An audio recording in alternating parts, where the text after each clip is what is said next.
Well, it's a good evening and a warm welcome to all of our viewers tonight here again to the RaceFace.Pro GT3 League. This will be the Pro-Am split that we will be streaming live this evening. I'll be your host this evening, and my name is Douw Gerber. I'm trying to keep you company for the next 2 hours or so. Alright, so before we get started, maybe just a little bit of interesting background about the race and the location where it's taking place.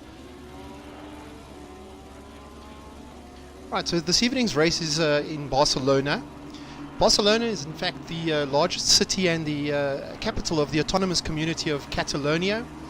It sports a population of 1.6 million people and size of 101 square kilometers, and is on the coastline and at an elevation of 12 meters.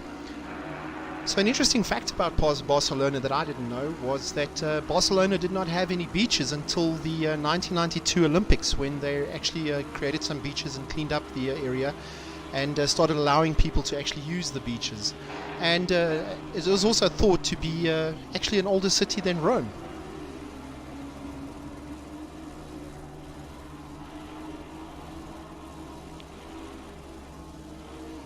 Now moving on to the racetrack itself.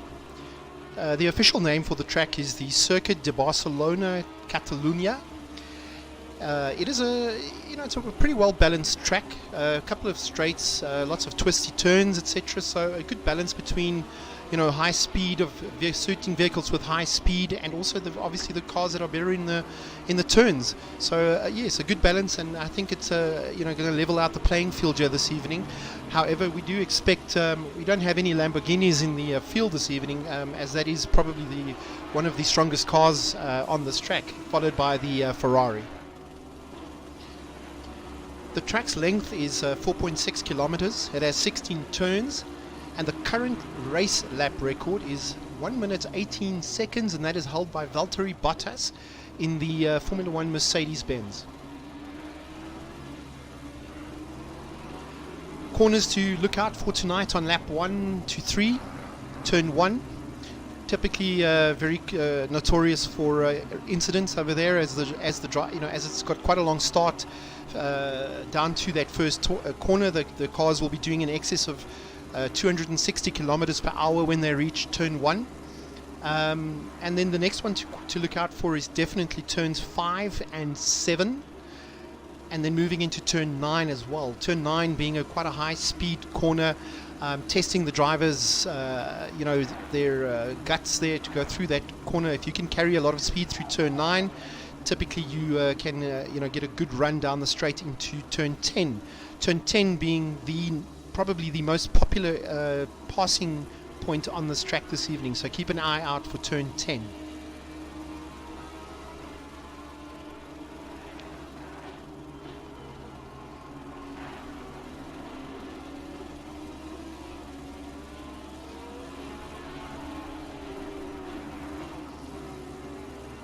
And then I'd like to say to the viewers, yes, please, if you're watching the stream, please feel free to post a comment or two there in the chat. I will be responding to those chats from time to time. Feel free to ask any questions you may have about the race, about the cars, the format of the races, etc., etc. I'll be happy to try and answer those as best as I can. And it helps me to also have some interaction with you as the viewers.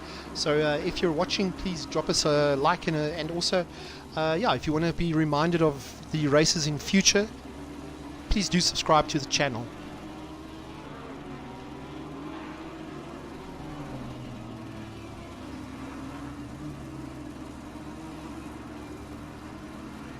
Right, we have all the drivers out on the track now, starting to put in their laps.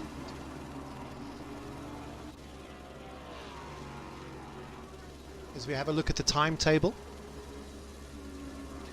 Currently we have sitting on pole position at the moment as it stands is Jason Gray with a 1 minute 44. I do believe that time might still come down a little bit more, as the guys do manage to get into the 143, high 143s on this track. Temperatures today for the race, we have sunny skies throughout. 24 degrees Celsius ambient temperature, with the track temperature sitting at 33 degrees Celsius. Good evening, Zamir. Thanks for joining.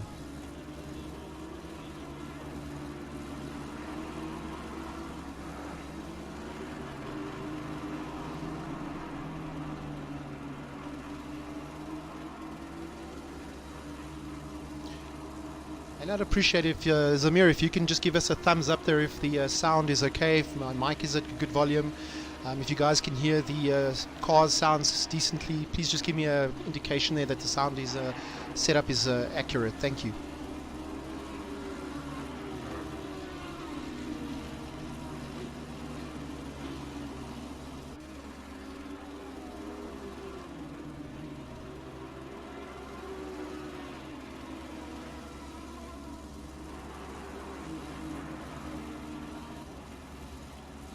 Thanks for the feedback, Sentash. Do appreciate it. Thank you.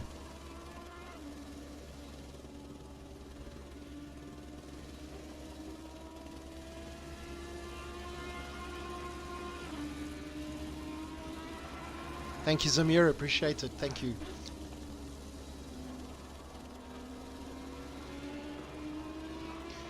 Currently looking at Gerald Ferry. He's on his out lap.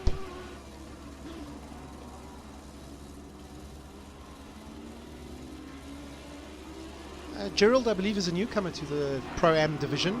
I don't think I have seen Gerald in this division before.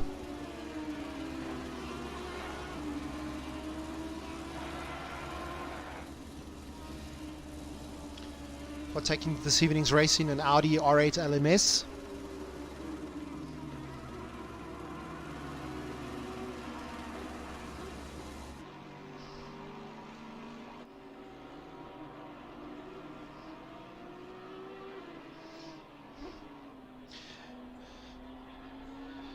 I do want to ask, for your patience. This evening I am on my own in the commentary booth. Bertus is actually driving in this race this evening, so yes, I will be on my own in the commentary booth. So, if there are a couple of spells of quietness, please bear with me. It's as I'm thinking about what to say next.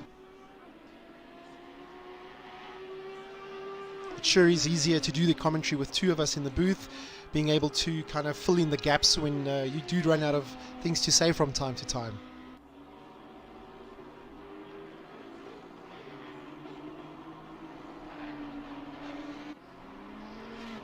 As we see Martin Rotenbach leaving the pits now in the orange Ferrari. I do like that livery. The orange actually suits the Ferrari very, very nicely.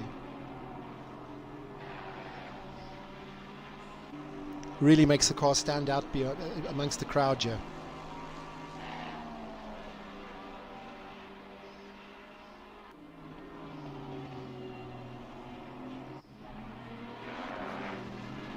As we go to Heinrich Hutton, also in a Ferrari. We have four Ferraris tonight in the grid, and then a whole stack of AMRs I can see. One lone Porsche, and then a couple of Audis as well, but definitely the favorite car here, it seems, is the AMR, followed very closely by the Ferrari. AMR being a very forgiving car. If you're new to the game and are looking for a GT3 vehicle that is quite forgiving, definitely give the AMR a go. Really well balanced vehicle, easy to set up, and as I said, very, very forgiving.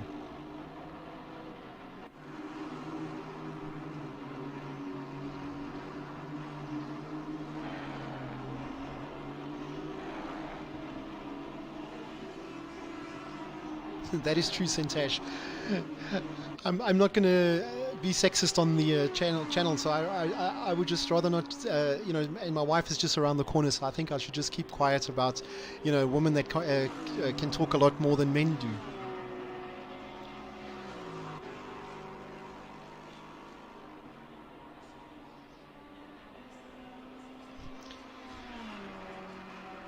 Also, feel free to give a shout out in the channel to whom your favorite driver is and who you'll be supporting in this race. It will be interesting to know who you guys are supporting.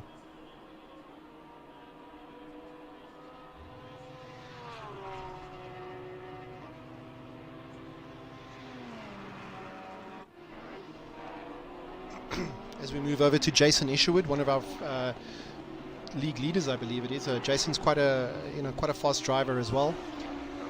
Sporting the Lexus there, losing it a little bit through the S's. Lexus also being a very strong vehicle, also well balanced, pretty easy to drive. and highly competitive in the wet. The Lexus is known to be a very, very strong car when we have wet races.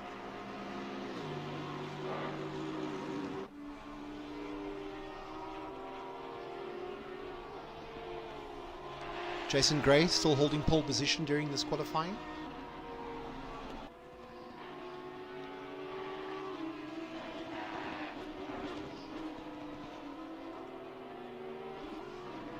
Jason is moving closer and closer to breaking the 144 mark, as you can see there, 144.214.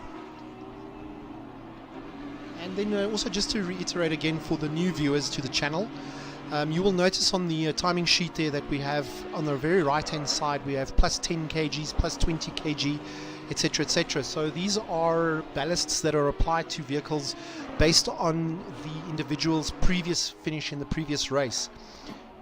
So yeah, Ryan Ottens was, I believe, was the winner in the last race, and therefore he was obviously given the 25 kilogram ballast. And you will notice that it basically goes, you know, down from there, I think up to 4th position, if I'm not mistaken, 5th position, which will be carrying 5 kilograms. So yeah, that's to level out the playing field a little bit, and you know, obviously just to create some more competition and good viewing for you guys.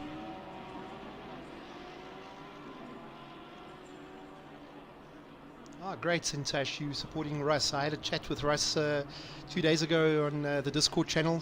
Really nice guy. Tell him I say hi. And good evening, Wendy.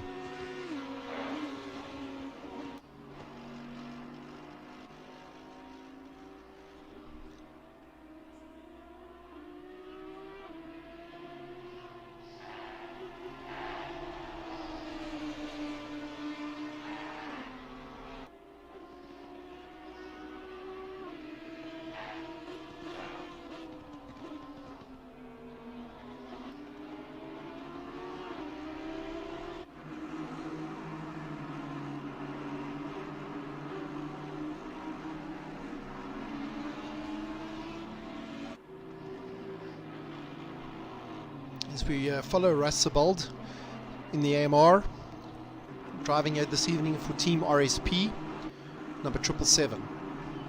Russ currently in 26th place, 26th position on the grid.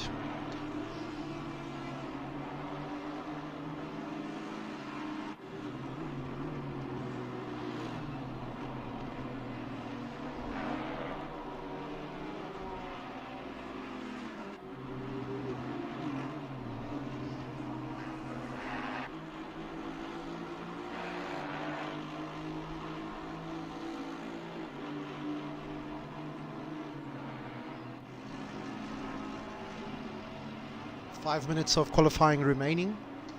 We still have, I believe, Jason Gray in pole position. Jason now going to complete another lap.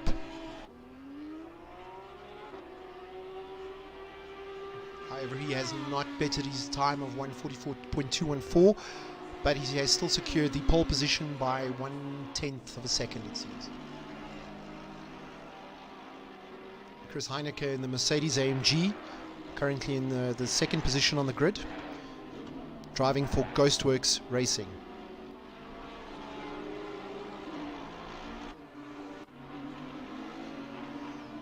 The third position we have Stefan Fenter, driving for SAB Racing. I wonder if that is a SA Breweries Racing.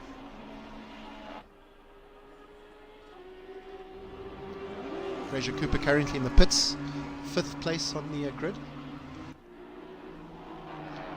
Ryan Ottens in 6th place on the grid. So yeah, Ryan is really feeling the dead body in the back of that car. The extra 25 kilograms definitely playing a part in holding Ryan back from getting higher up in the starting orders there.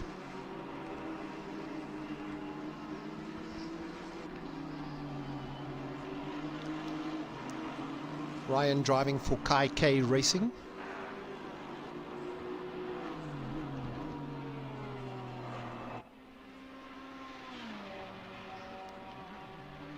Followed by Martin Rotenbach, just finishing another lap. Martin has hit a time of 1 minute 44.571 seconds.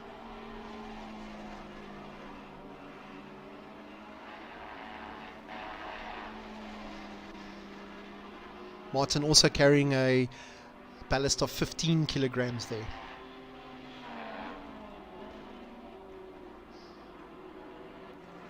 Eighth position we have Eric Kirsten. Kirsten coming back with a bang in this season after unfortunately being handed out a season ban for a transgression in the last season of the GT3 class. However, I see Eric is back with a bang, and we're so happy to see Eric back here and struggling and fighting it out there for the top 10. Welcome back, Eric. We're really glad to see you back here. Eric driving for the crew.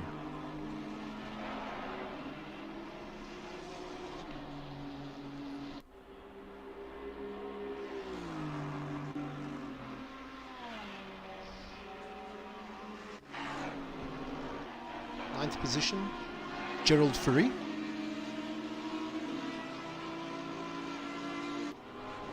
10th position, we have Tristan De Nobrega. Tristan, I believe, was in the top 3 of the last race, so really you guys need to watch Tristan.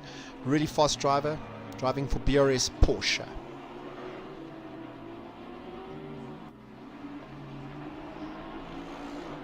Yeah, Tristan came second. I can see there from the ballast he's carrying of 20 kilograms.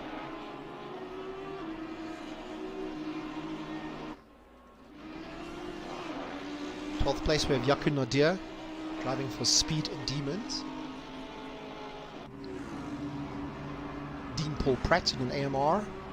BRS EKZ Motorsport in 13th place. Heinrich Hutton down in 14th. Ruan Kutzer down in 15th.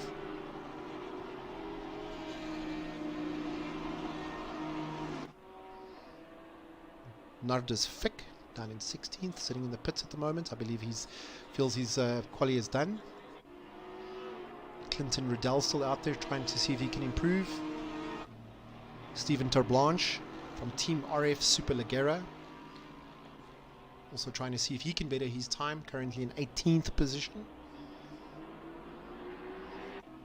Down in 19th we have Tiago Paulo. And finishing our top 20 is Leon Leroux in the Soul Nissan GTR, a car that I competed in last season's GT3 championships. Really awesome car to drive, but quite tricky to set up, quite tricky to control through the turns sometimes, but a really solid vehicle.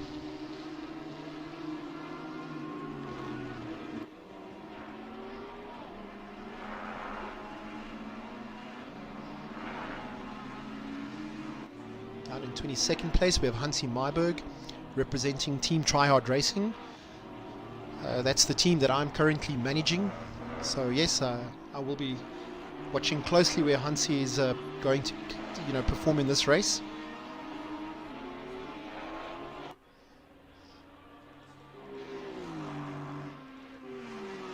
Andre sitting in the pits there in 23rd. Divan Delport down in 24th. Anesu Shamu down in 25th. Richard Herring down in 26th place. 27th we have William Wentworth. Wentworth not having a great day at the office here. Seems to be struggling to get a good qualifying run in here.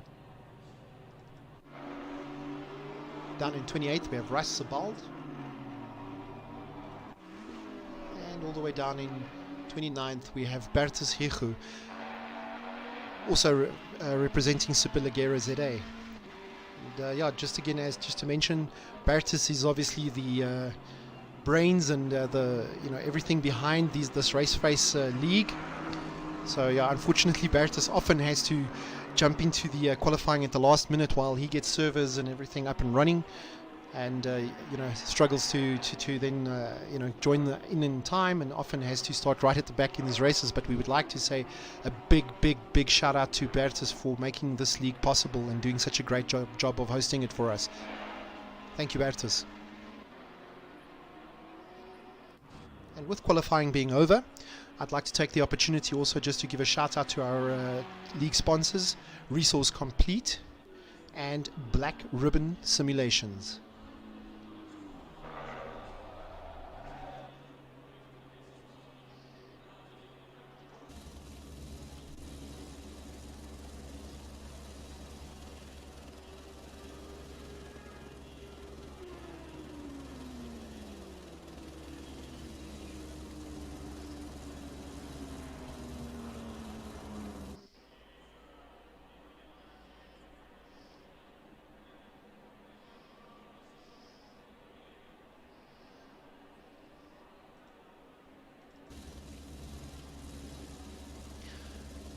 Right, as the drivers are busy punching in their final setups, during this countdown, usually to a session start, the driver will be doing maybe some types of fine tweaks, maybe setting up some tire temperature changes, small changes to his setup. He's got a couple of seconds to get that all sorted out, make sure his fuel levels are correct, just making sure everything is in order for the race, so that his pit stop will be correct, etc., etc.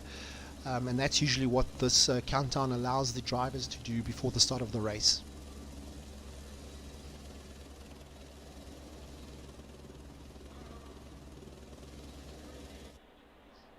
A nice full grid here this evening. Total of 29 vehicles on the grid.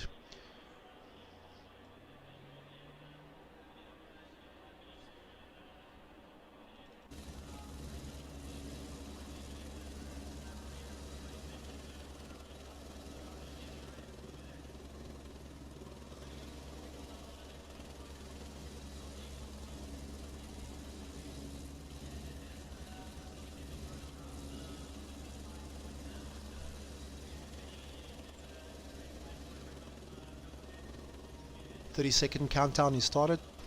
Race is about to start, ladies and gentlemen. I'm quite excited to see what happens into turn one. I hope the drivers can keep it clean. Even though crashes are in racing often exciting to watch, I do hate to see a driver lose his race effectively into turn one. So I'm hoping for a good clean start here, so that we can see a good hour and 20 minutes of solid tight racing between these 29 drivers.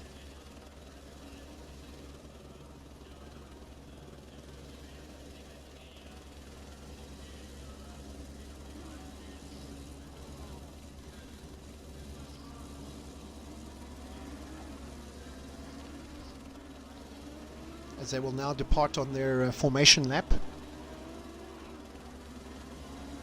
Again, they use the formation lap just to settle the nerves, get settled into the vehicle. You'll see them swerving left, right, left, right, left, right. That's to generate some heat into these tires. The Assetto Corsa Competizione simulator fully simulates tire physics, in the sense of heat in terms of the inside, middle and outside of the tire. So it's all of those tire degradation, blistering, etc., etc. Is all of those factors on a tire is modeled within the simulator. They will also be accelerating and then applying brakes, as you will see. Again, that is to generate heat into the braking system. So yeah, turn one, they definitely want to go into turn one with some heat into the tires as well as the braking system.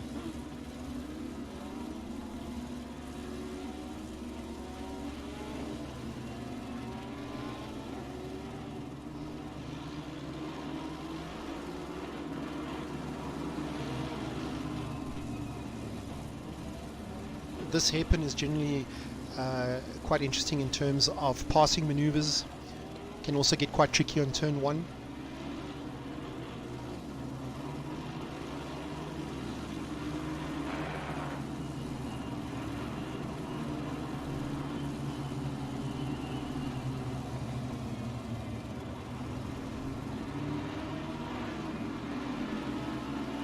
As they move up towards turn 9, and this is the turn I was discussing earlier, where the drivers will typically try to take this almost at full speed, possibly for some of these cars just a small lift as they go through their turn as fast as they possibly can, keeping the momentum down this straight and then heading into a hairpin at the bottom, which is a very, very good overtaking opportunity if you manage to get into the slipstream of the driver in front of you.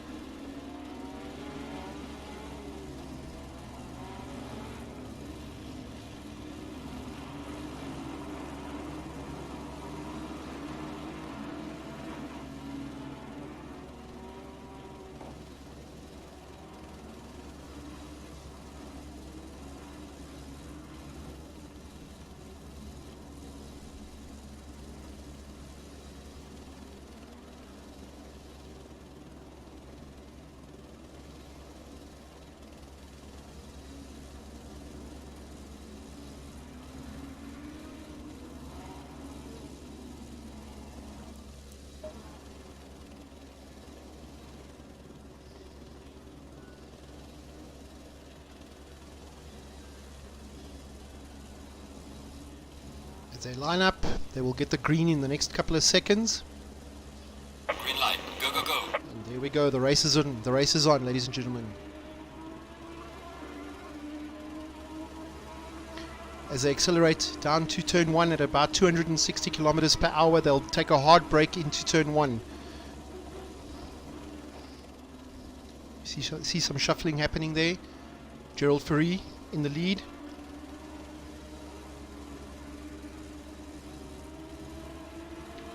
I believe Jaco Nodia might have lost out some positions there into that first turn.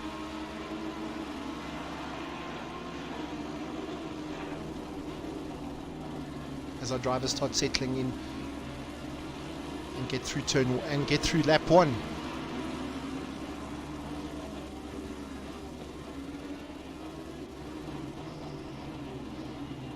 Some good overtaking happening here in the midfield as well.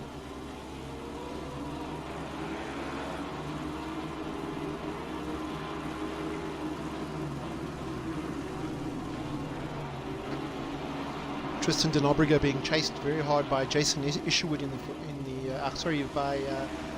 think it's Hatton in the Ferrari. As we see a driver losing it there at the back, he will obviously lose quite a few positions, and that's exactly what I was talking about. Turn 9, it can really catch a driver out.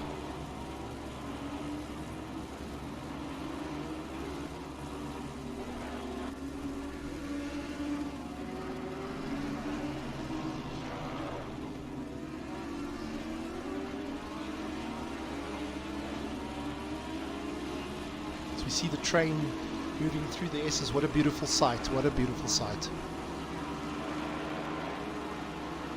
As the drivers go for their second lap, but once again down the start finish.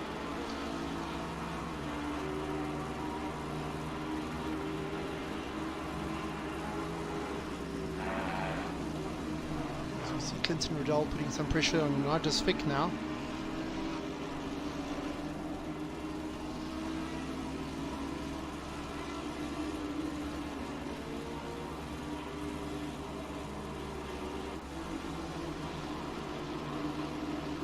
Down to 23rd position, Russ Sabald, and these drivers will jostle for position for the next couple of laps until they get themselves properly settled in as well.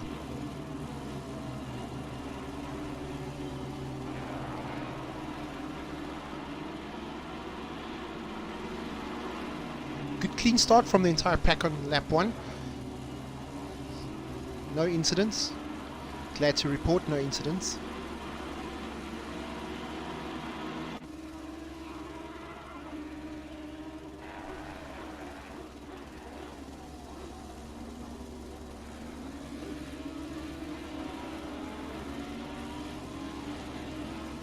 So we see Gerald Ferry opening up a little bit of a lead there in the first place, stretching the gap there to 1.2 seconds between him and Jason Gray. Jason being closely followed by Jaco Nodia.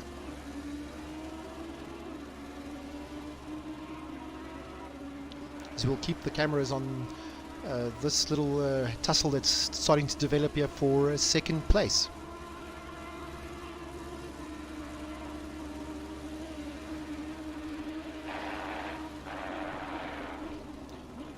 There you go. You can see the braking, how important it is into turn 1.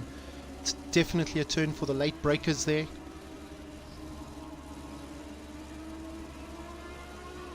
Martin Rotenbach also now putting a lot of pressure on Jaco Nodia in the Porsche.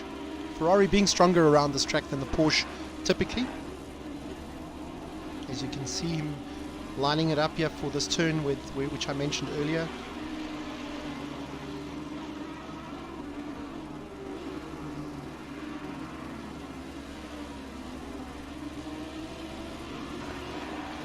Tussle between Martin and Jaco, almost allowing Jason to start opening a gap there as well. So as the drivers fight for position, typically the driver, one of the drivers will be able to pull away.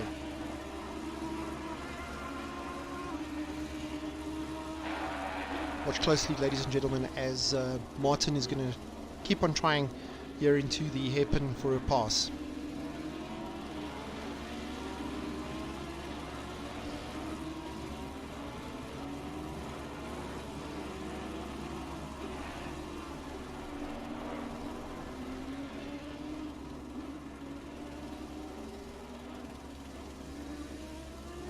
come through the S's.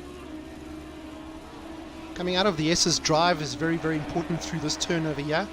The faster you can get on that throttle and really start pushing, the more momentum you carry down the straight, allowing you a higher top speed. And as you can see, the Audi really, really quick. The purple Audi pulling away from the Porsche down the straight.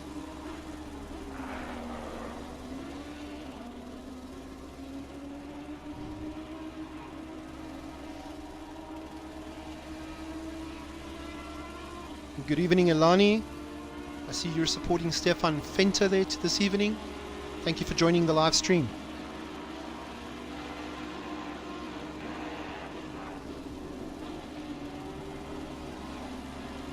I see you also a supporter of Ruan Kutza.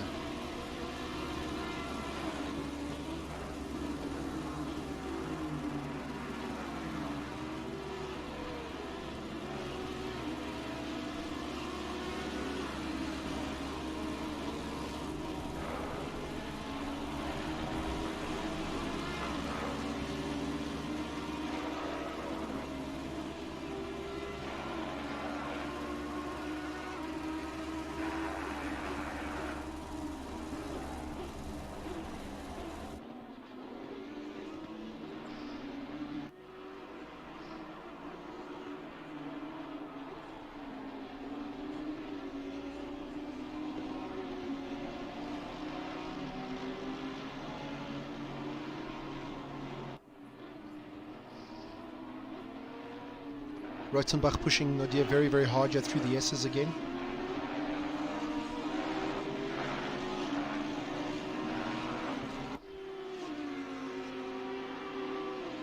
Stefan Venter is starting to catch up to this little group here.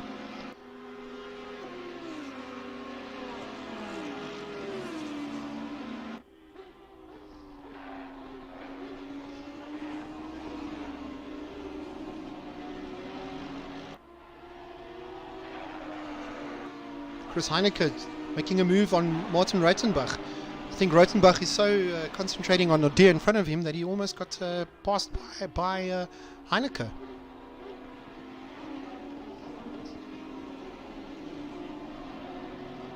Rotenbach making a small mistake there, using the rear of the Ferrari through that turn. That will again allow Heineke to get the drive on him and catch up on him on there. As you can see, the Mercedes is now really, really getting close to the orange Ferrari. Stefan Venter also pushing hard and getting really close there as Heineke makes a mistake, which gives Venter the opportunity to pass him. Stefan Venter capitalizes on Heineke's mistake there, passes him through turn 9 as they head down the straight here.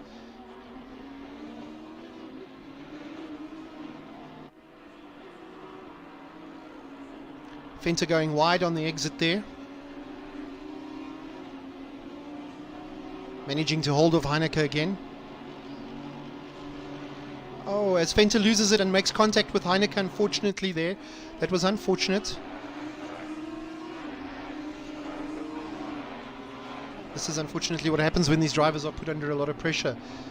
We do tend to make small mistakes, which gives the drivers, and you can see there, Jason Isherwood is going to capitalize on this. Tristan De Nobrega also getting into the thick of it there.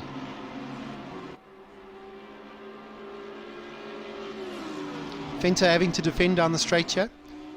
Isherwood probably having the run, and if he gets on the brakes later, he will make the pass. Heineke also has the better line there, pushing Venter wide. Venter having to take the escape road there, losing out quite a number of positions, unfortunately. Some really, really good racing there, ladies and gentlemen.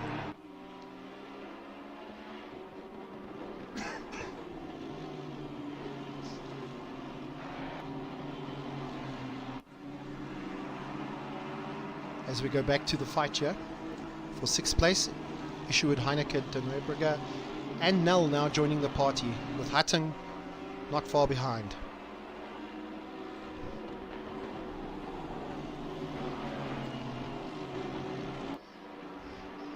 Hatton going slightly wide there at the back. The pit is now open.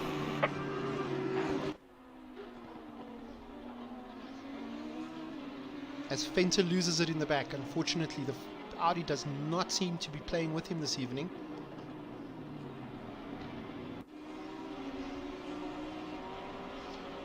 Oh, as there is a nudge over there. De Nobrega nudging Heineke. We would definitely like to see clean passing between the drivers.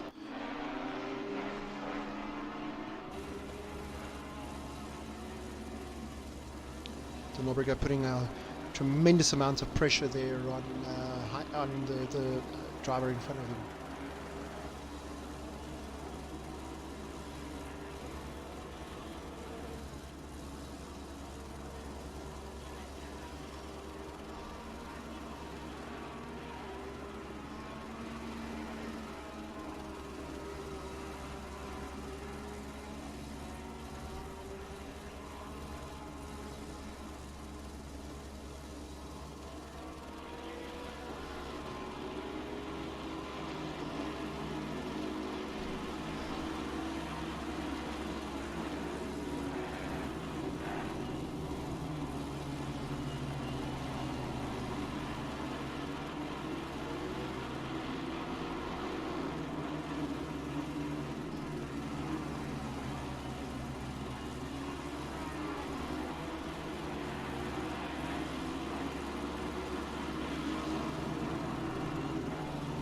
Isherwood and Nobrega side by side as they're going to go into the fastest turn in the track, turn 9.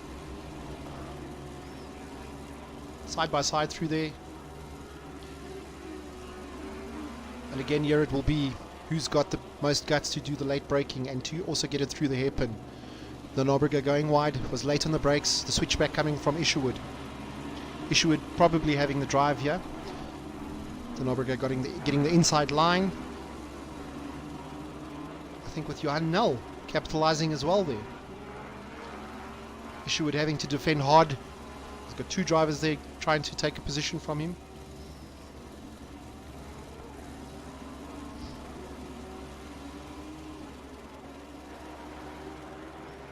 As this little party comes through again to complete another lap heading down the straight.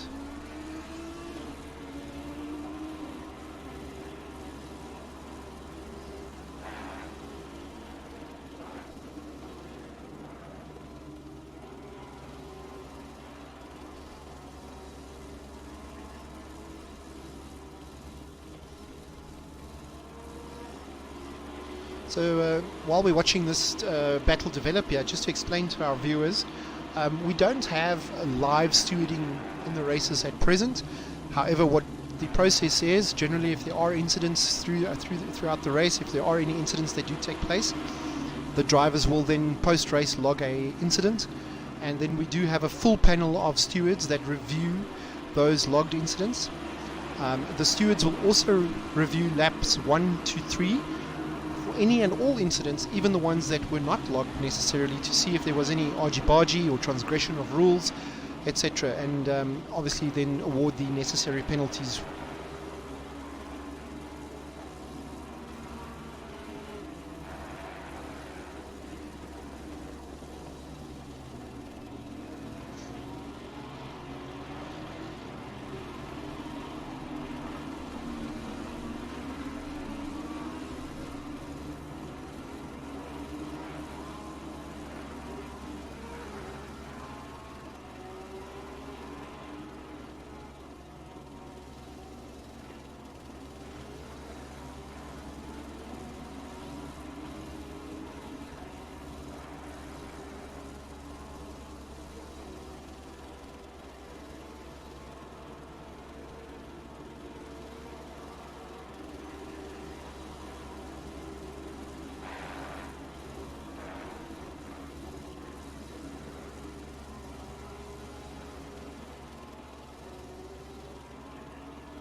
Just some interesting facts on these GT3 vehicles. They are built to have a dead weight of between 1200 and 1300 kilograms, developing anything between 500 and 600 horsepower, ladies and gentlemen. So that's in the region of probably about 500 kilowatts, as we would understand it here in South Africa.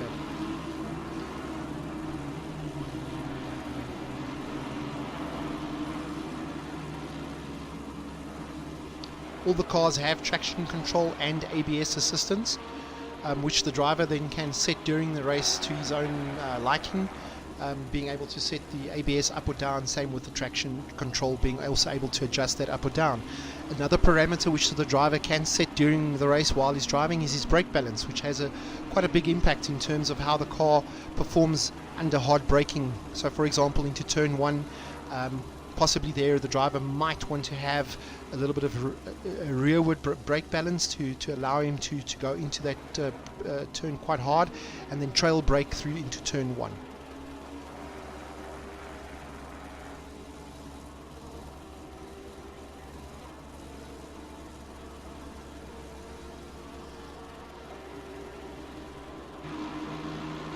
Move a little bit down the grid. We have Nardis Fick in 10th position. So in the Lexus, closely following Ryan Ottens.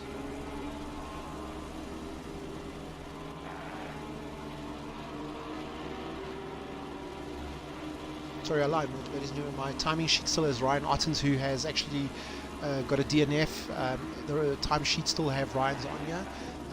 It is actually Ryan Hutton in the Ferrari in front of Nardis Fick. And again, there's a nice battle developing here for 6th place.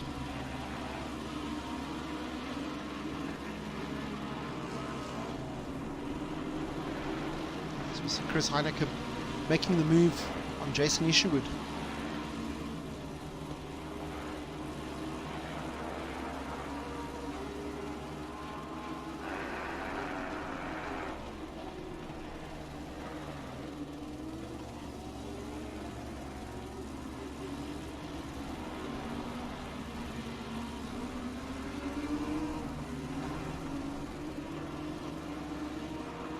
Now creating a little gap there, starting to chase Johan Nel.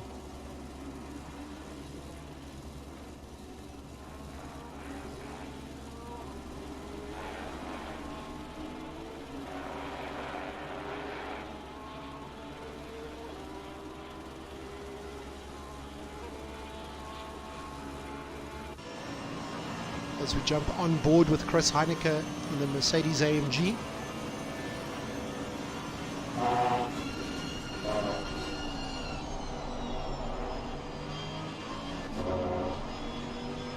Give you a little bit of a sensation as to what it is like to drive one of these awesome GT3 machines.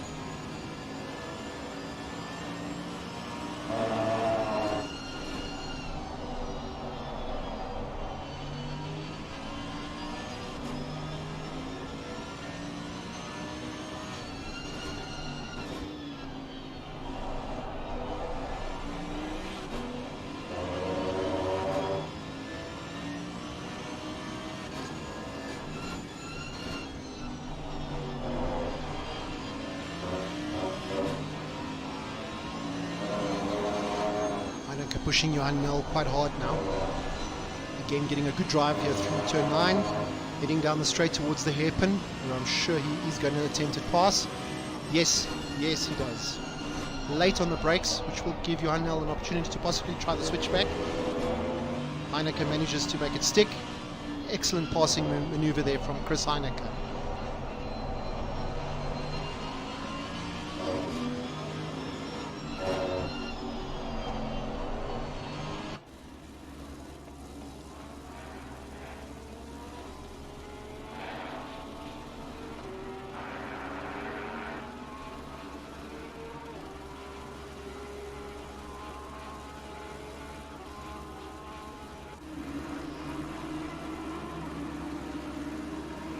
Move over to Mike McGear.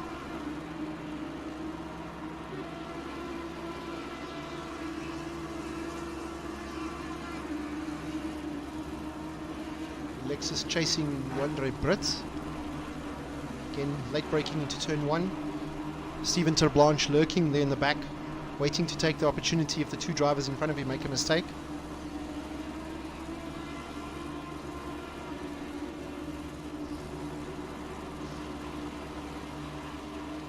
Stephen Tablanche trying to get a move here.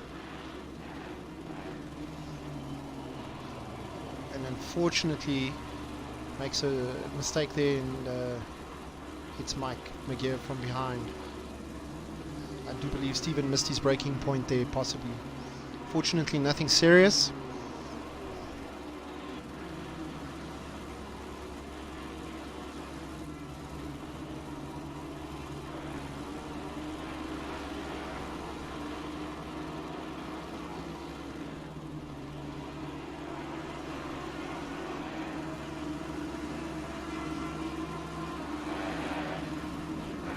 The AMR is definitely quicker down the straight here.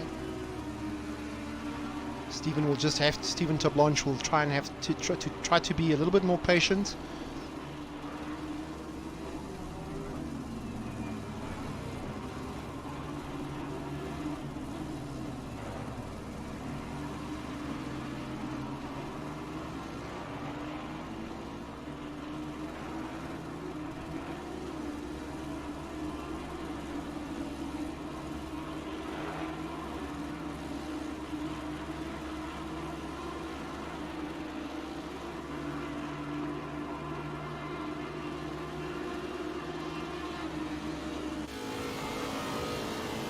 On board with Mike McGear, who's been chased hard by Stephen Tablanche.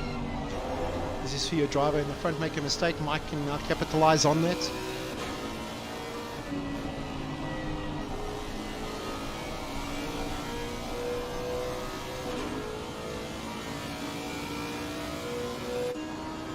I believe that's Ruan Kutzer, who's now all the way down in 28th position, unfortunately. Ruan was really vying for one of the top positions early in this race, but obviously something had happened to his car, because I did see him leave the pits quite early during the race. So yeah, for Ruan Kutzer it will probably have to be a comeback effort yet this evening. As I noticed that Hansi Marburg is also in the pits at the moment.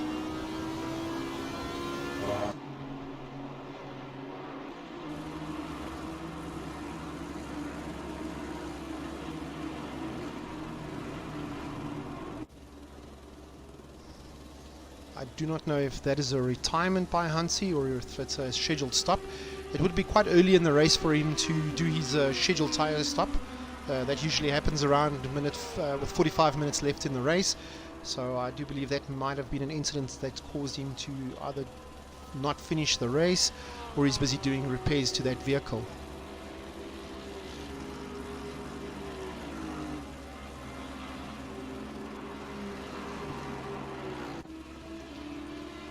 As we go back to the leader, Jason Gray, settling in nicely here into first place. Gap between him and Gerald Ferry now 1.5 seconds. Gerald followed by another 1.5 seconds by Martin Rotenbach.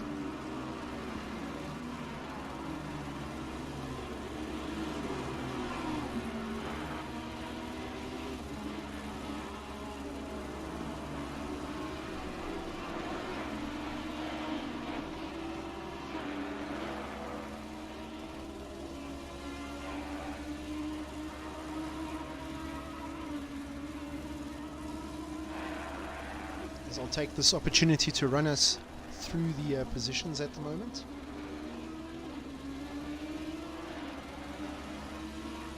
As you can see there, Jason Gray holding first place position at the moment, followed by Gerald Ferry. Third place Martin Rotenbach, Jaco Nodia, I apologize for that. Then we have Tristan De Nobrega, Chris Heineke in 6th place. We have Johan Nel in 7th, followed by Jason Isherwood. Heinrich Hutton down in 9th place. With, I believe, Nardus Fick finishing the top 10 places in the race as it stands. Drivers having completed a total of, the leaders having completed a total of 14 laps.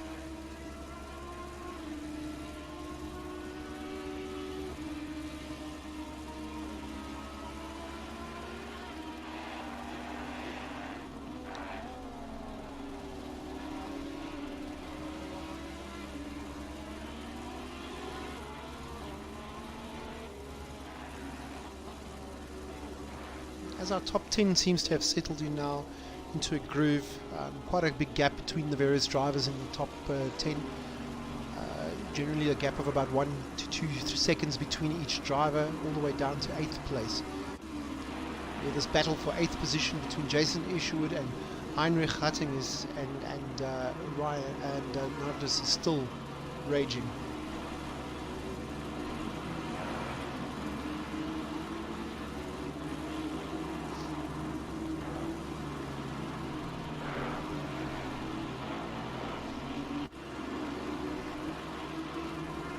To Andre Brits down in 13th position, driving for C&M Racing, followed by Mike McGeer and Stephen Terblanche.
If there are any of the viewers watching this race wondering how they can get into sim racing, I would say your first port of call would be to join the RaceFace.Pro Discord server.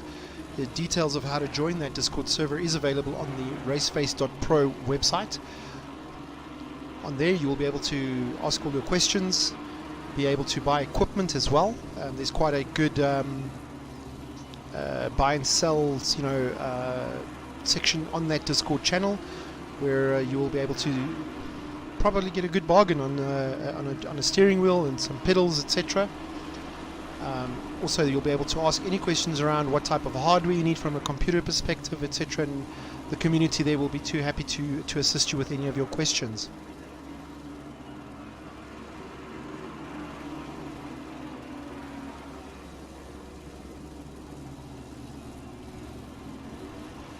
Stephen putting pressure again. There's Stephen Terblanche putting pressure on Andre Brits.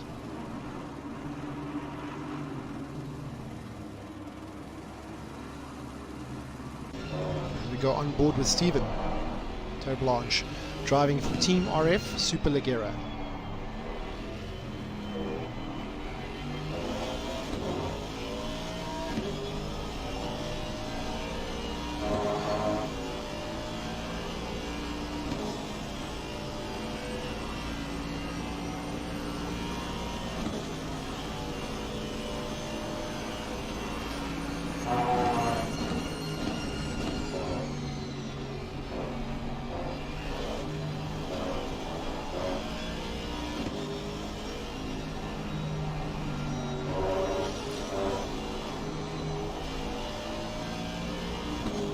Launch pushing quite hard, late on the brakes, wide on the apexes, trying to, as Andre makes a mistake and gives Stephen the opportunity there. Great pass by Stephen Terblanche on Andre. As Andre takes back the position. It's a good seesaw battle happening here between Brits and Terblanche.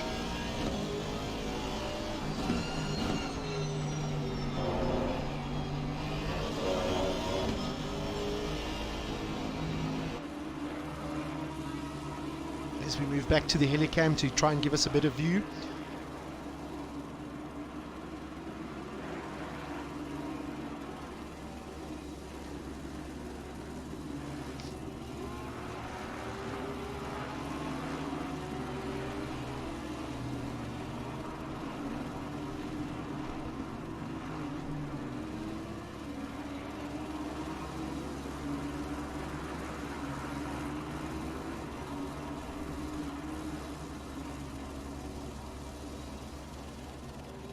Joe Andre has to take the exit there, take the escape route.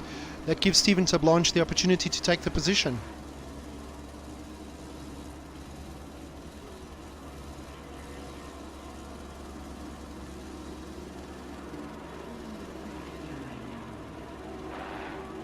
Stephen Tablanche moving up to 12th place. He will now start pushing hard to catch Mike McGear in front of him.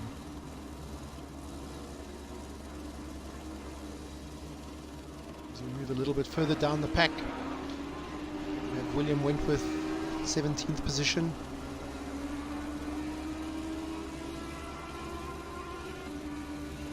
William also driving for KK team.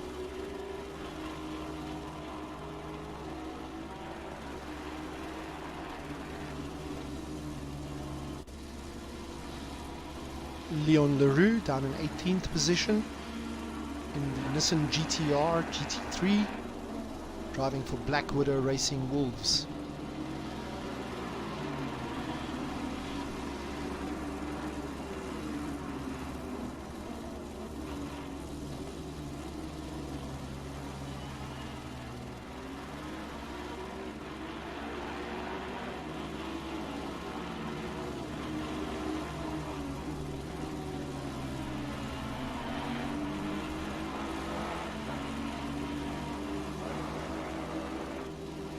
I do believe that's Bertus Hichu in 19th position.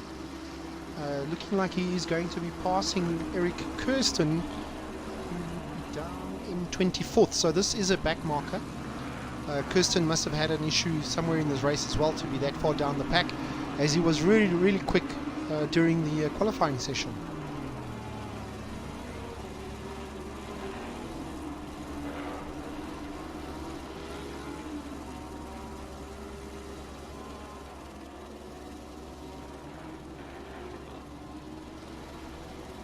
Yes, I can confirm Eric Kirsten is a back marker here, down in 24th place, being followed by Bertus Hichu in 19th.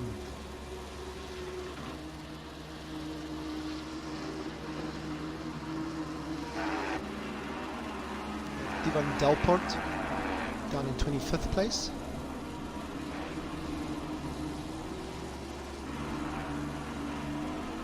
And Hansi Mayberg in 26th. I think definitely Hansi must have been involved in some type of incident during the race. The pit stop he had made was most likely for repairs to the vehicle. But I do know personally, being the manager of Team Triad Racing, our motto is to always finish a race. So no matter what, it doesn't matter, we always try to finish the races, ladies and gentlemen.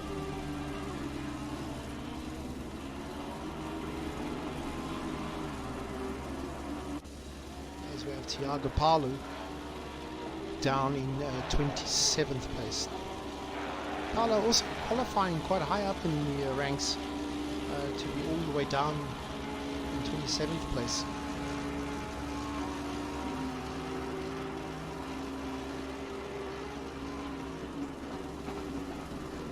As the race will now start changing up a little bit, as drivers now start preparing to make their pit stop. Typically during this pit stop they will come in, add fuel to the vehicle, and do a mandatory tire change.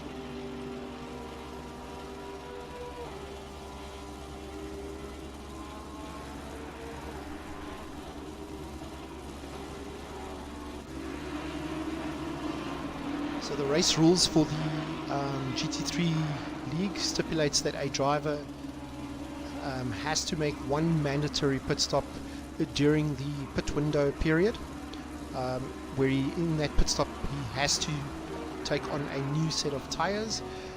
Fuel is optional, but obviously typically because the drivers have to change their tires, they will fuel in such a way that they will basically have a half tank effectively for the race and at start, and top that up again during the pit stop for the second half of the race.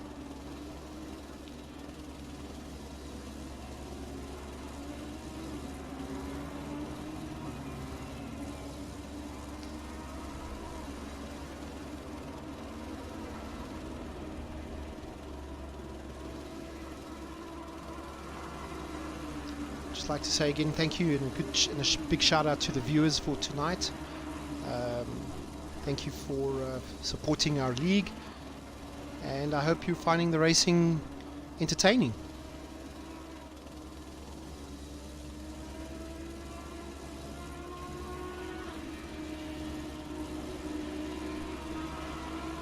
And if you are watching, please don't forget to drop us a like there, as well as subscribe to the channel.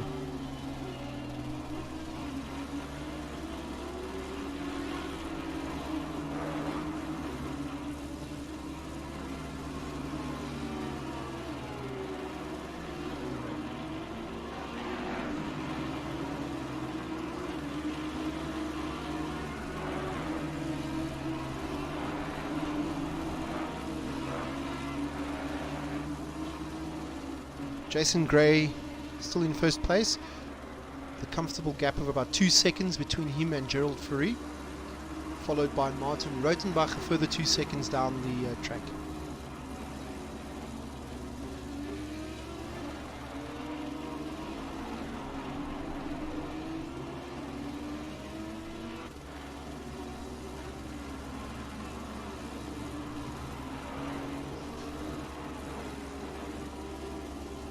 Down in 5th position we have Tristan De Nobrega.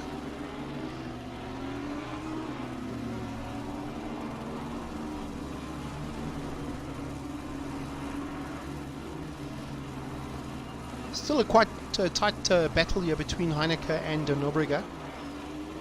De Nobrega making a couple of positions up in this race thus far.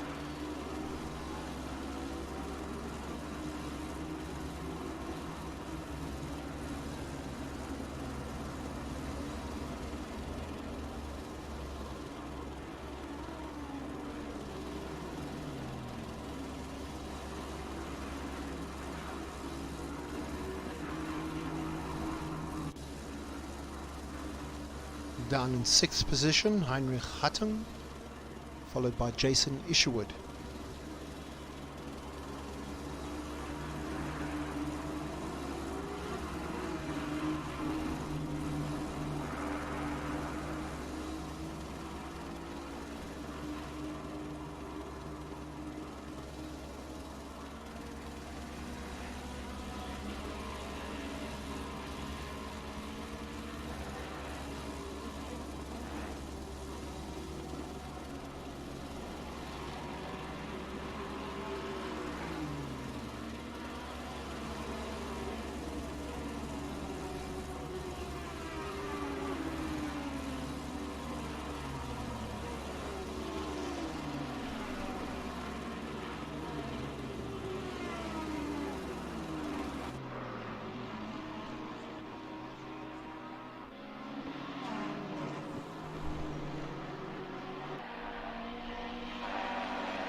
As we get a nice digital view of how the drivers are spread out throughout the track.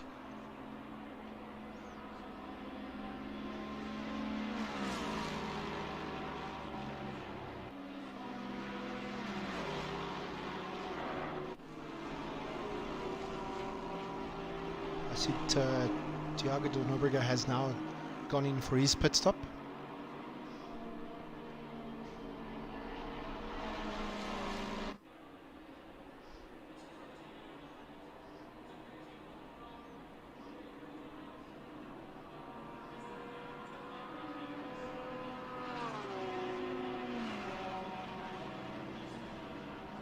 We are at the halfway mark. Keep pushing.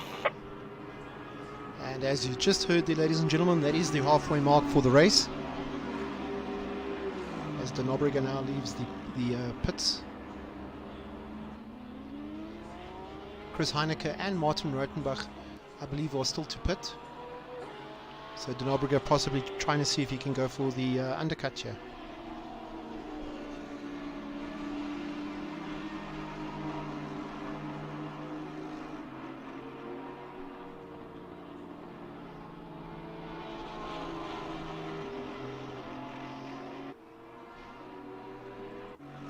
Martin Rotenbach also now comes in for his pit stop.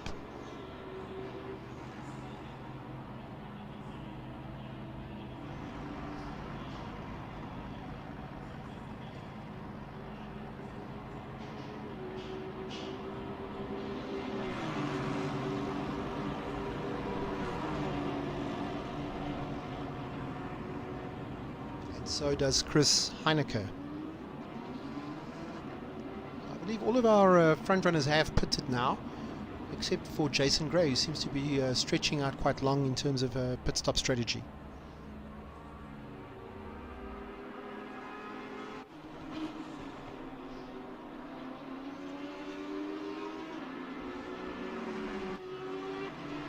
As you can see, Jason Gray having done a best lap thus far of 1 minute 44.2 seconds.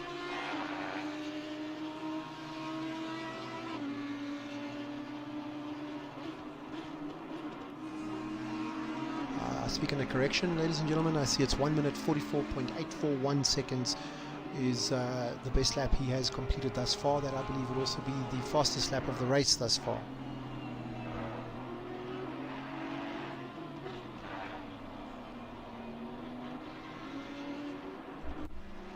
In fact, Gerald Ferry currently holds the fastest lap for this race with a time of 1 minute 44.625.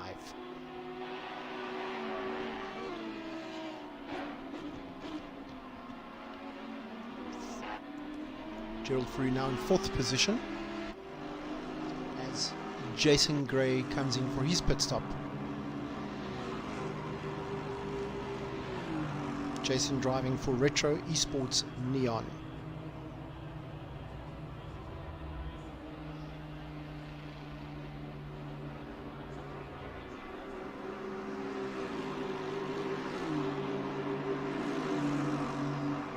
See Russ Sabold completing his pit stop. Aston Martin actually looking quite nice in just black.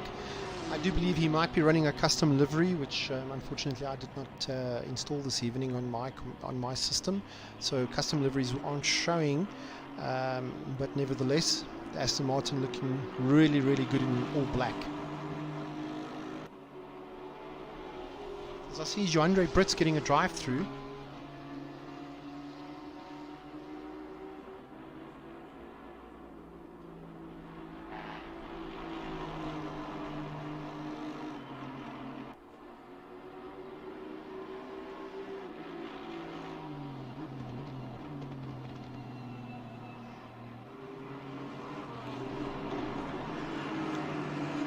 The drive-through penalty, all I can think of that might have been decided. There's only 2 reasons why the game would give drive-through penalties at this stage, I believe. One is for I think it might actually be for track limits. So what happens throughout the race is you are allowed to take the car off on a certain percentage of the track. Typically, at least two of your wheels have to be on the black part of the track. If you exceed that by going off the side of the track with all 4, you will get a track limits warning. 3 of those warnings and a drive-through penalty is then applied by the simulator. As we see Brits come in now to serve his drive-through penalty.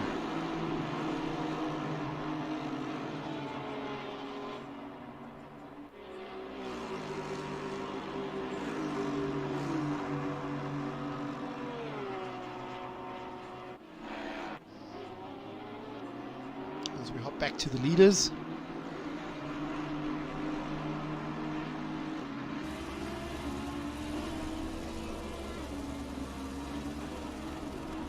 Jason Gray still with a comfortable lead of 1.4 seconds over Martin Rotenbach.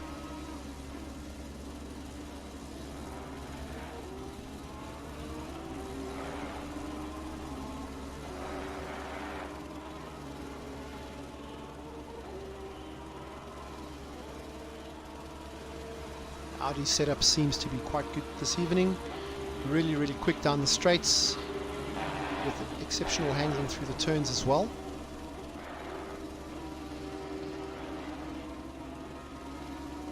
And as I say that, commentator's curse almost claims a victim with, as I see Jason losing the rear end of that Audi through turn 1.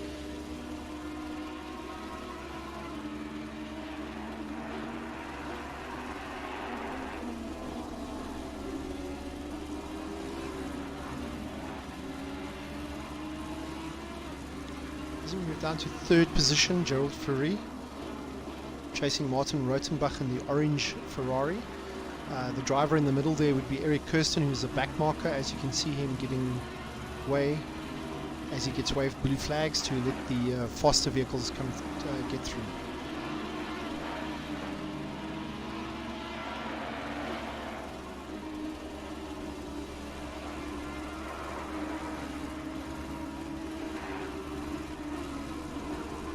As we see Gerald now making a move on Martin Rotenbach. Every time a little bit closer. Martin will have to now defend through the next couple of turns.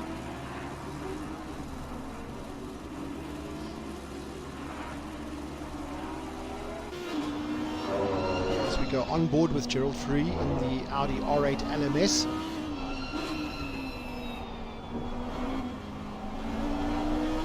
The V10 of the Audi really sounding good this evening again.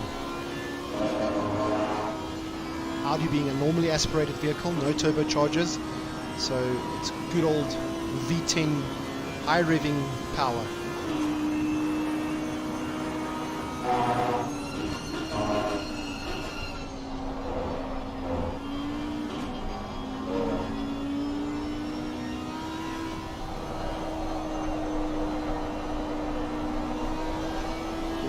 Whole stack of understeer there through that turn.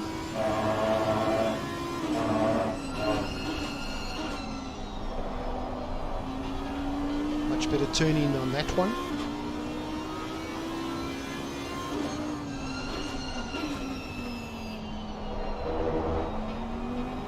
Good tight lines.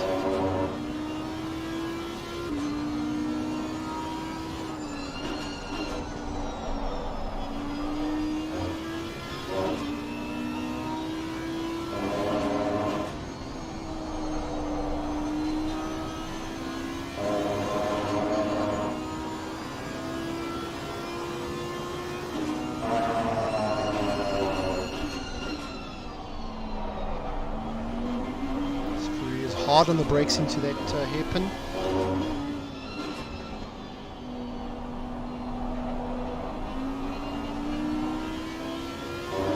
As they head into the S's.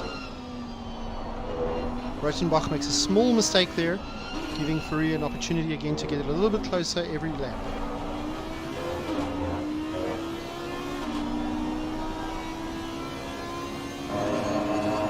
Ferrari just pulls away on the straight. The Ferrari really strong down the long straights.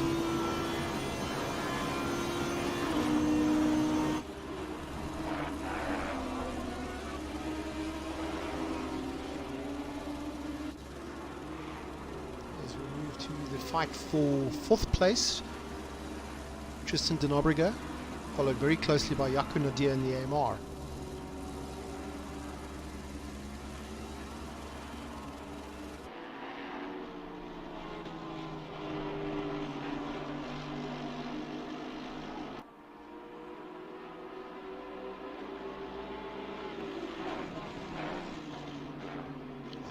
That was, I see that is Delport actually following him there.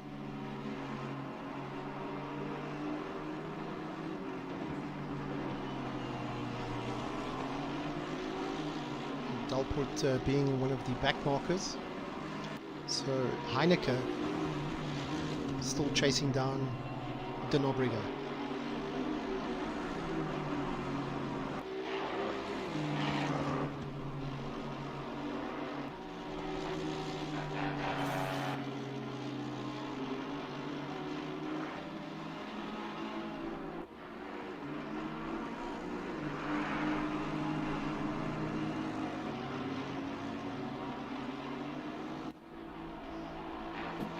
See Johan Nel down in 6th position, driving for KKR.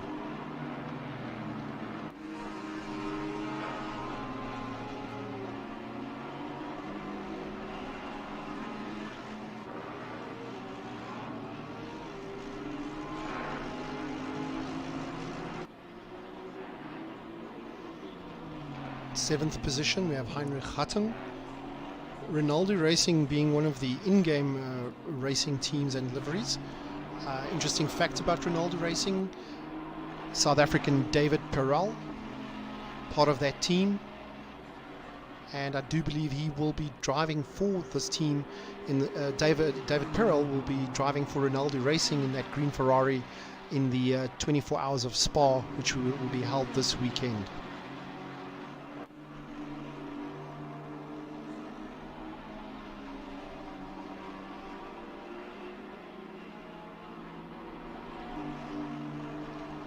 Oh, and as we switch to Jason Isherwood, he has made a mistake. An overview there of where he is. That was turn 1. Jason losing it into turn 1.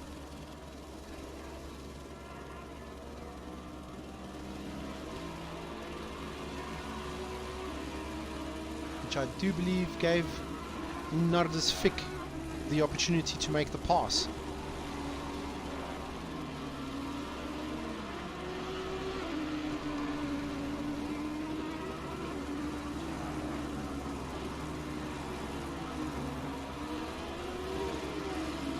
As I have to say, the rear end of that Lexus that Isherwood is in seems to be quite loose.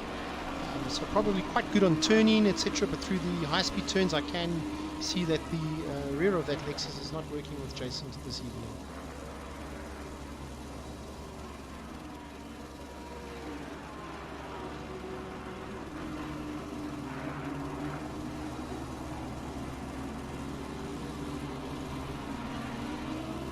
Down in 10th position, we have Stefan Venter.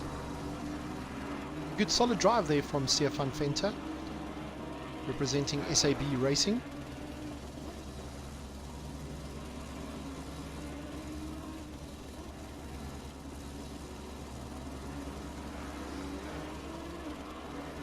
Stefan actually pushing quite hard now, starting to put some pressure on Jason Isherwood.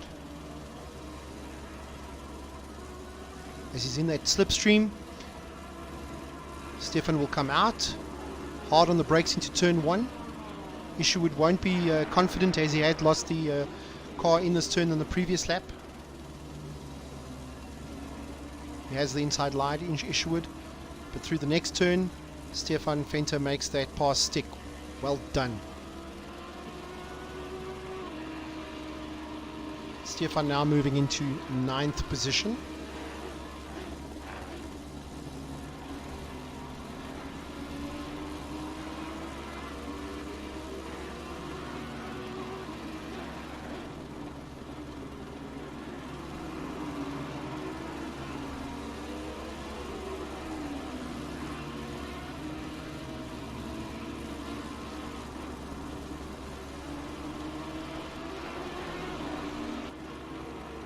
As we go down to 11th position, Stephen Tablanche. Stephen pretty much on his own here. Quite a big gap between him and Isherwood, and then down the track about a 10-second gap to 12th position. So yes, Stephen in a comfortably placed 11th here.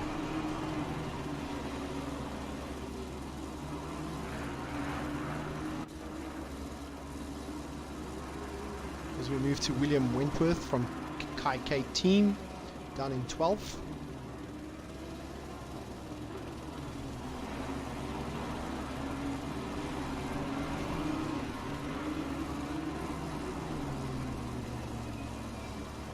Pushed quite hard by Mike McGear, I see.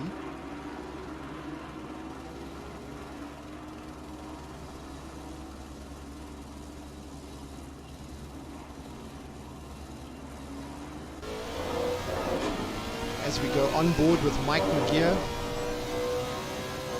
the screaming V8 of the Lexus.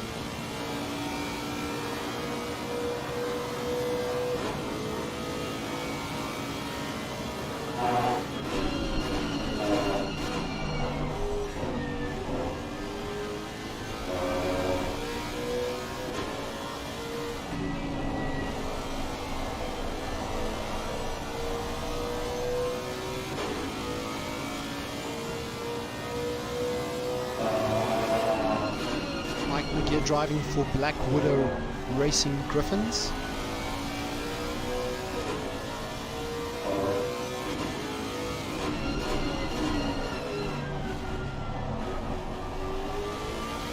inching closer around every turn, inching a little closer to William Wentworth in front of him. 23 minutes remaining in the race. Mike can definitely still try to make the move here on William Wentworth.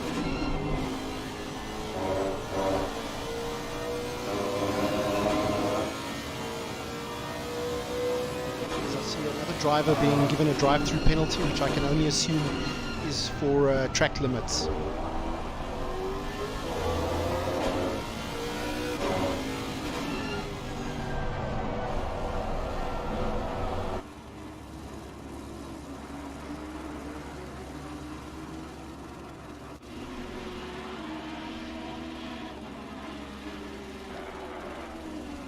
See Gerald Fourie putting a lot of pressure on Martin Rothenbach again for the second position.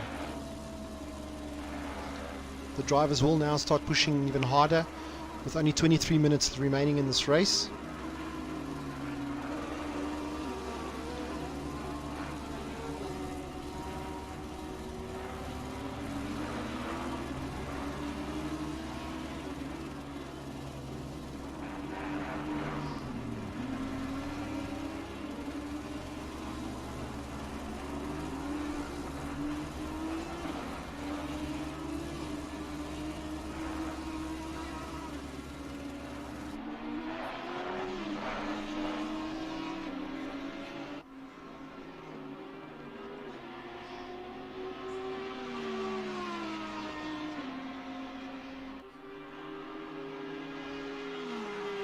Once again, that Ferrari just pulls out under the Audi behind him.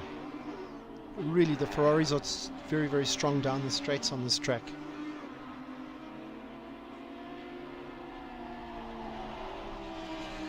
Audi being the stronger car in the turns, I believe.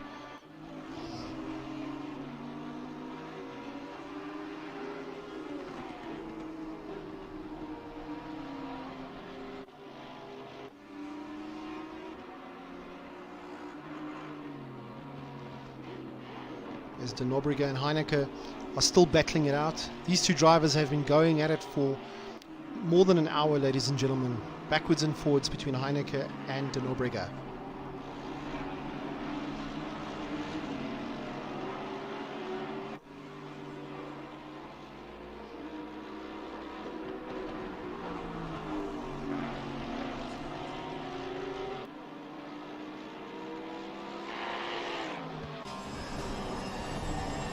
Jump on board with Tristan De Nobrega in the Porsche 911 GT3.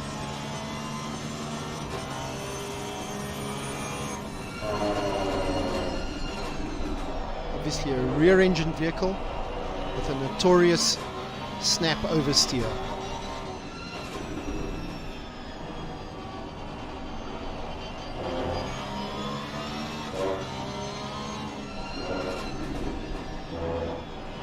Mercedes is definitely being a little bit stronger down the straights, having a lot of grunt out of the corners.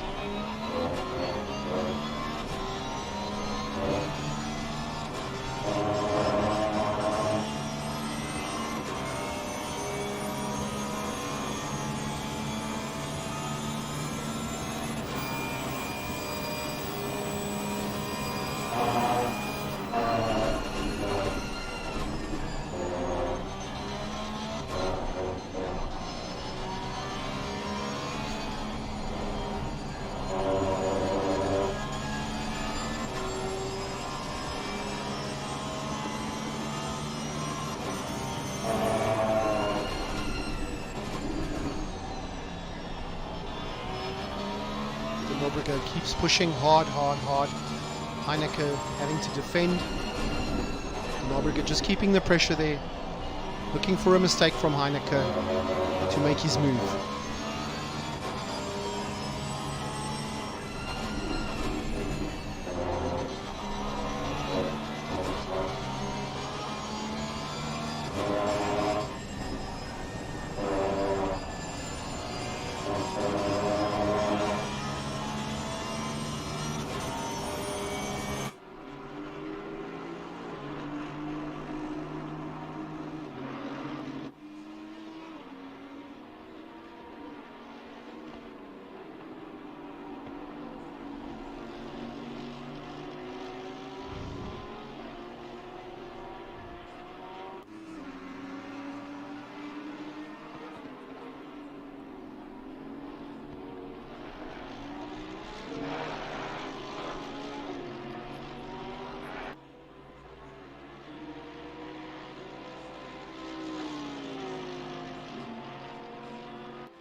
Heineken matching De Nobrega on every corner, turn for turn, just keeping that gap and keeping De Nobrega behind him. De Nobrega now in the slipstream. This is where he'll have to try to make his move. Heineken defending inside with the inside line.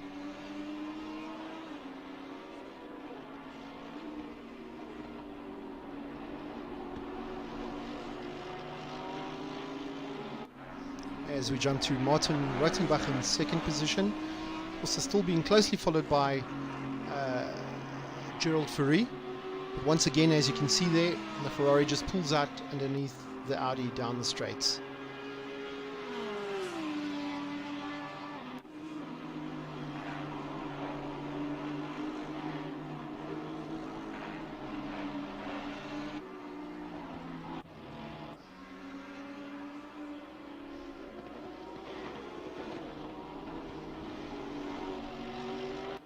So in the last 16 minutes of this race, we have two very tight battles for second and fourth position in this race.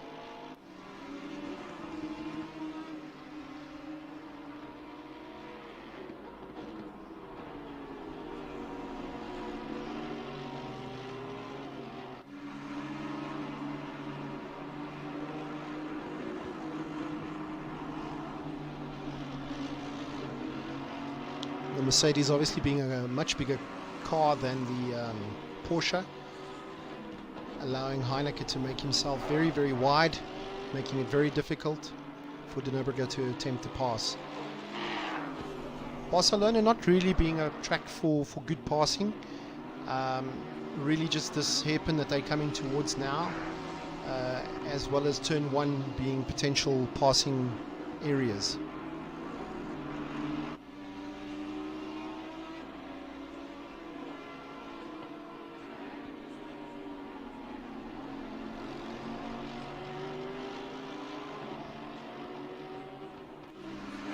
As you can see, De Nobrega wringing the neck of that Porsche, trying to pull every little kilowatt out of it.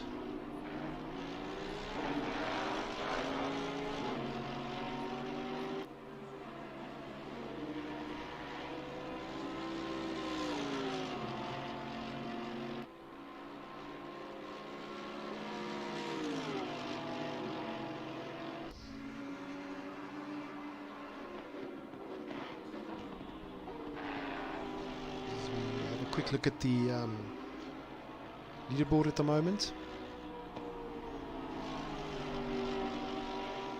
And as you can see, the De Nobrega carrying a 20 kilogram ballast versus Heineken's 10 kilograms. So effectively De Nobrega 10 kilograms heavier than Heineken, and that's I believe is definitely playing a role in that fight for fourth position.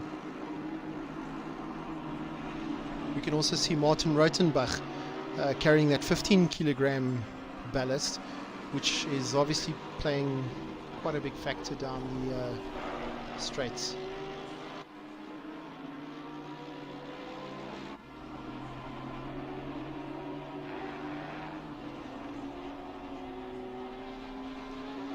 And Jason Gray comfortably in the lead now, 7 seconds gap between him and Martin Rottenbach.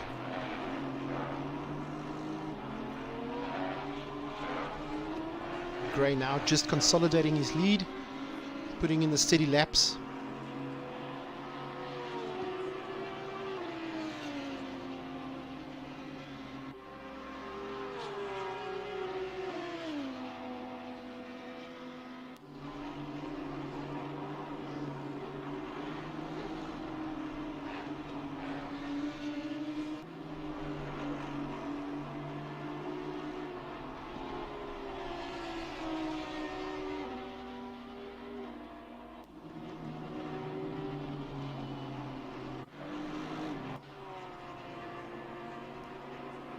As we jump to Bertus Hichu down in 20th position, being followed by Dean Paul Pratt.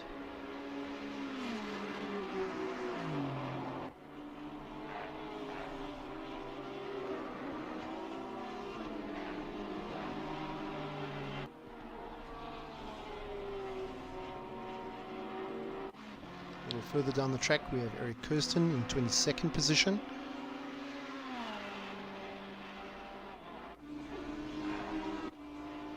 Followed by Tiago Palu.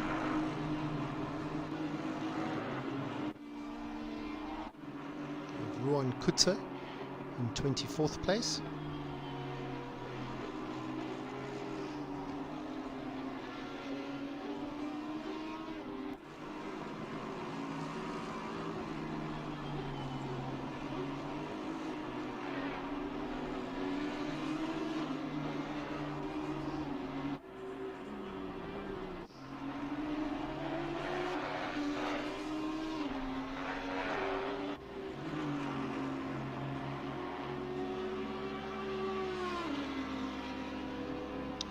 As Jason passes the start finish to finish another lap. 3-second gap between him and Martin Rothenbach. 3 to 5 seconds.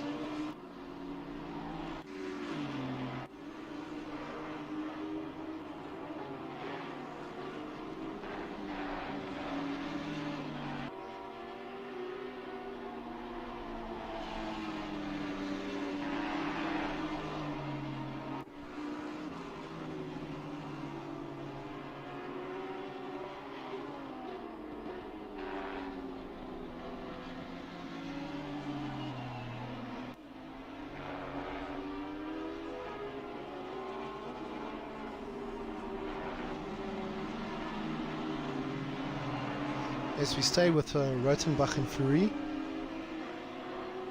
this battle also has been raging now for probably a good 10 laps between these two drivers. Rothenbach doing an excellent job of defending against Fleury.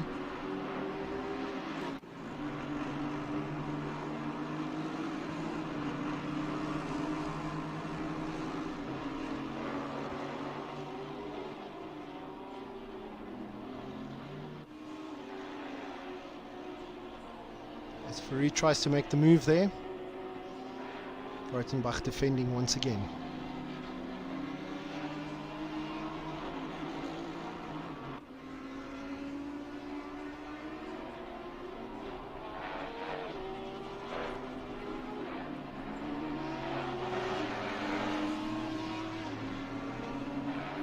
Pit window is now closed. De Nobrega taking a cut there. Jumping into the pits, getting a drive-through for track limits there. That is going to cost De Nobrega quite a few positions this late in the race, ladies and gentlemen. Not a mistake he would have wanted to have made this late into the race. Comfortably in I believe it was 4th position there, and now having to serve a drive-through penalty for track limits.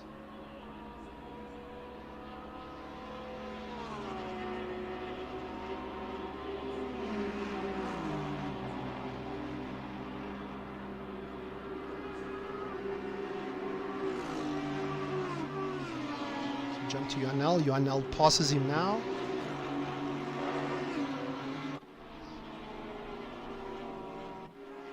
De Nobrega leaving the pits. Dropping from 4th to 6th place.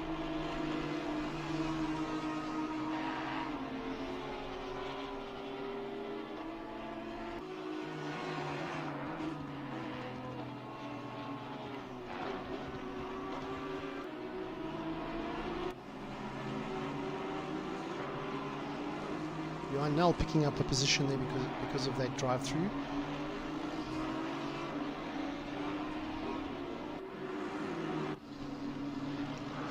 And pressure off of Chris Heineke in 4th position now. Large gap between him and the next driver.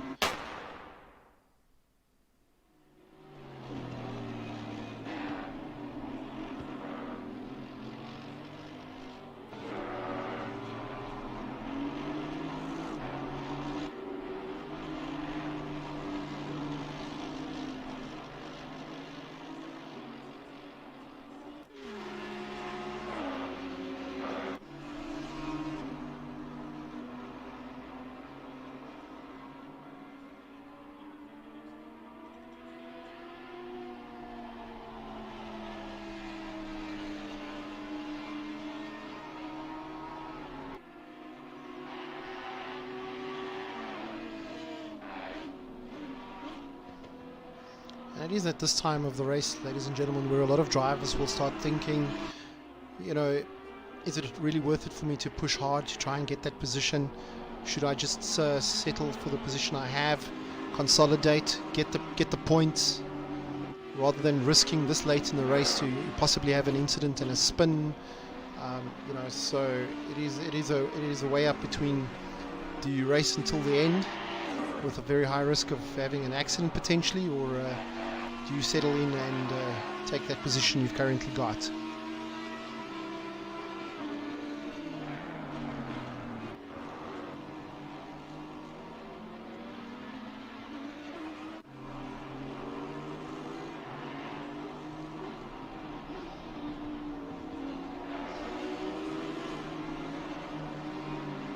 Stefan Fenter now in 7th position. So having a great drive this evening. Really doing very well, Stefan Fenter. Chasing hard after De Nobrega now.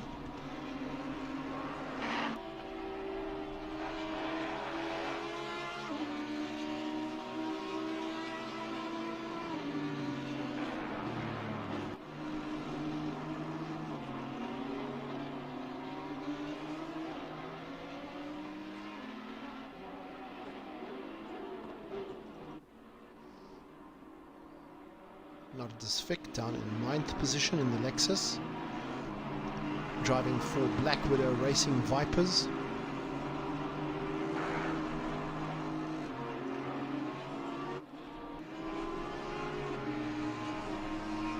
Stephen Tablanche also having a good race this evening, 10th position.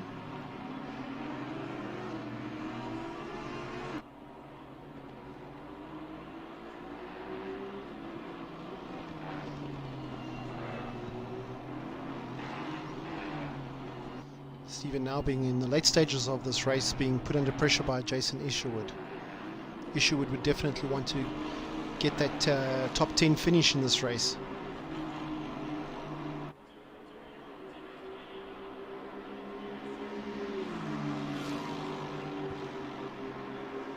In the back of this I see William Wentworth up to 12th position, ladies and gentlemen. That is a phenomenal drive from William Wentworth this evening, as he was sitting back in 23rd position at one point, I believe, in this race. So a really good comeback drive there from William Wentworth in the Kai team Aston Martin.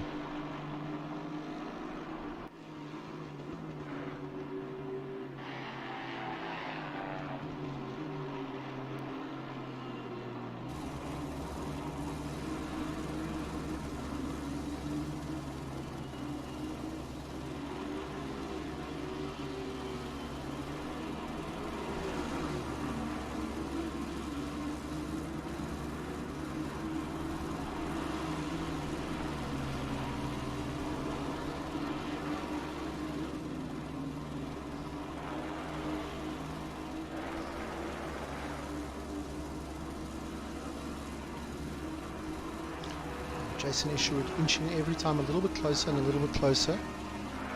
With only 4 minutes remaining in this race, he's going to have to make a move pretty soon.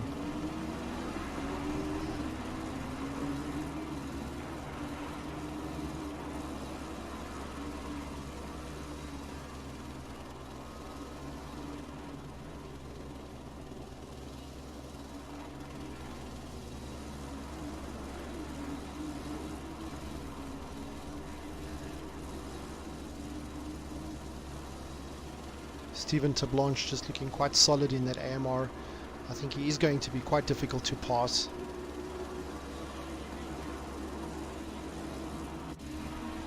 As we move back to the battle for second position between Martin Rotenbach and Gerald Furry. Martin driving for Speed Demons, and Gerald Furry driving for Fury Motorsports.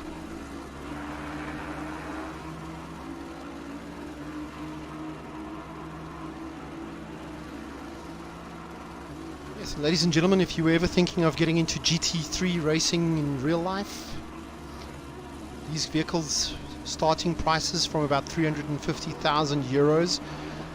They are customer vehicles, so you can actually order a GT3 vehicle from Audi or Ferrari or any of the teams represent, any of the manufacturers represented here. But starting prices between 350 and 450,000 euros. That will then come with a race package of spares and a couple of other things, which will set you back a further 125,000 euros. And yeah, then so you obviously have to then look at still paying for the travel across the world when you're doing these races, etc. So definitely a sport for the rich and famous.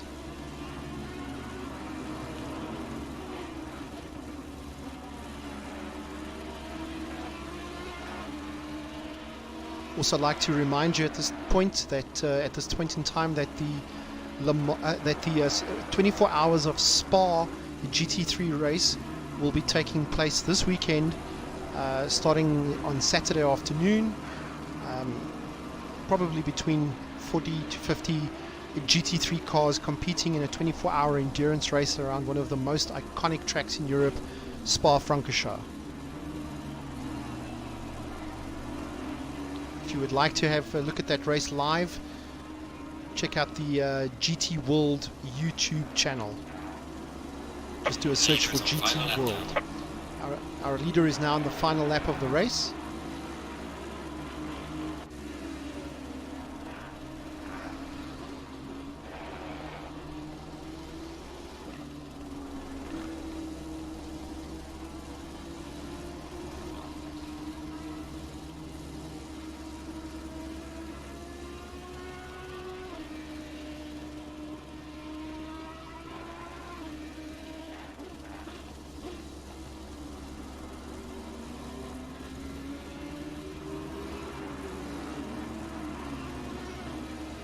Jason Gray really having a good drive this evening, pretty much leading from start to finish. Solid gap of about 5 seconds between him and Martin Rotzenbach. Just a very fine display of driving capability this evening, Jason.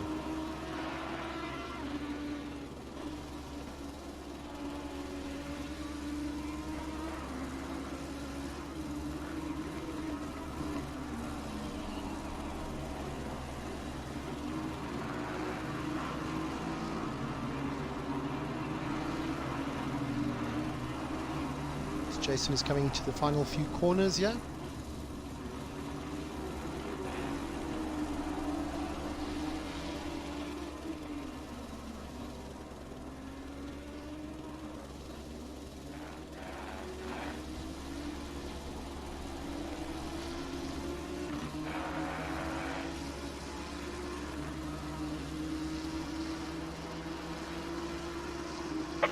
And that is a win for Jason Gray from Retro Esports Neon. Well done, Jason. Excellent drive. So we watch Martin Rotzenbach and Gerald Free also cross the line, giving us a lot of entertainment this evening. These two drivers, well done to them as well.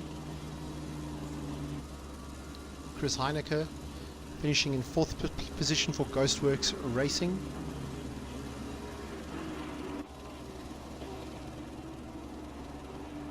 Down in 5th position we have Johan Null representing KKR, coming into the penultimate lap for himself.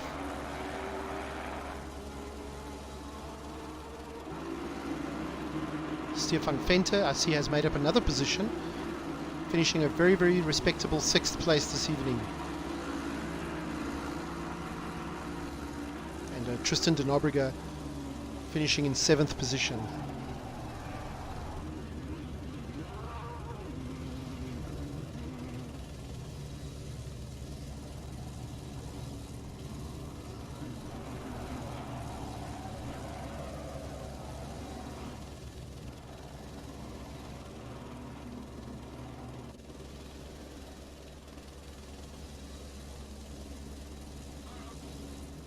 We see Jason Isherwood now crossing the line down in 10th place as well. Alright, ladies and gentlemen, I'd like to thank you for joining me this evening again. I hope to see you back next week, same place, same time. The GT3 race is taking place every Thursday evening, 8:30.